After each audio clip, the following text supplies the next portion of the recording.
କୁଚିଣ୍ଡାରେ BJD ବିଧାୟକ ପ୍ରାର୍ଥୀଙ୍କ ନାମାଙ୍କନ ପତ୍ର ଦାଖଲ। ବର୍ତ୍ତମାନ ସମୟରେ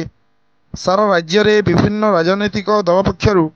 ପ୍ରାର୍ଥୀଙ୍କ ନାମାଙ୍କନ ପତ୍ର ଦାଖଲ ପର୍ବ ଚାଲିଛି। ଏହି ପରିପ୍ରେକ୍ଷୀରେ ଆଜି କୁଚିଣ୍ଡା ନିର୍ବାଚନ ମଣ୍ଡଳୀର ବିଜେଡି ବିଧାୟକ ପ୍ରାର୍ଥୀ ରାଜେନ୍ଦ୍ର ଛତ୍ରିଆ ହଜାର ହଜାର ସମର୍ଥକଙ୍କ ସହିତ କୁଚିଣ୍ଡା ମନ୍ଦିର ଛକରେ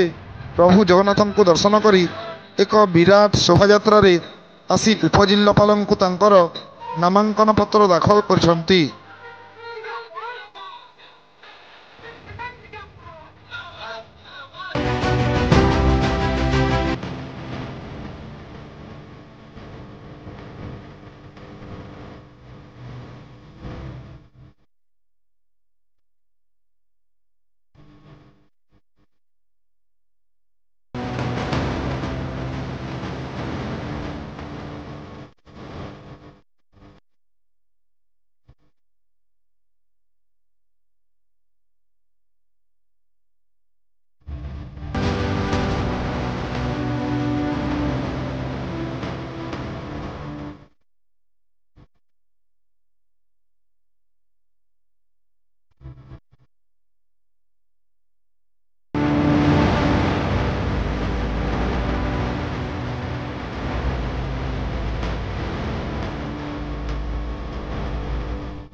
मैदान को जीव विकास को नहीं मैदान को जीव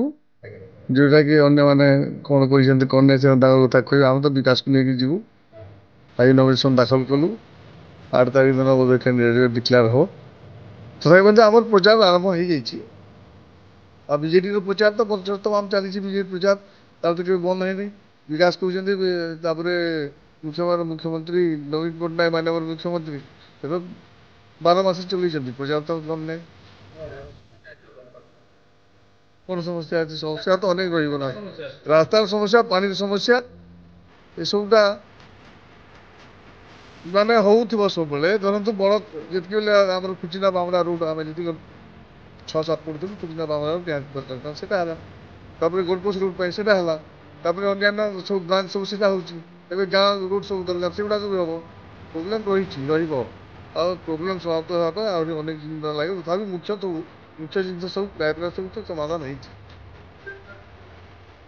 प्रचार धीमे नहीं बीजेडी प्रचार धीमे नहीं वर्ष तमाम बीजेडी प्रचार चल मुख्यमंत्री नवीन माननीय मुख्यमंत्री नवीन पट्टनायक सब ये महिला मान शक्ति अन्य कथा सब विकास कथा सब प्रचार चली बर्तमान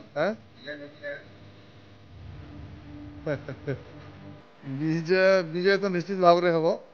ए सुधा जिते हम 15 वर्ष समय जना पड़े निश्चित भाव में विजय आम देखुँ आज हजार हजार समर्थक नहीं आप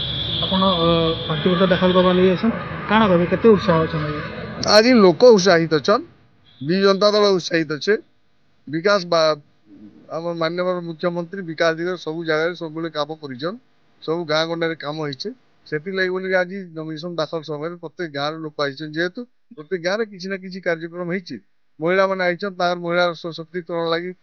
विकास लगी आर्थिक विकास लगी स्वास्थ्य विकास लगी समस्त जिन सरकार कर उपलब्धि कर सब महिला मैंने से बोले आज समस्ते आसिक योगदान देन योगदान समर्थन देन से निश्चित भाव में जनता दल विजय प्राप्त हो।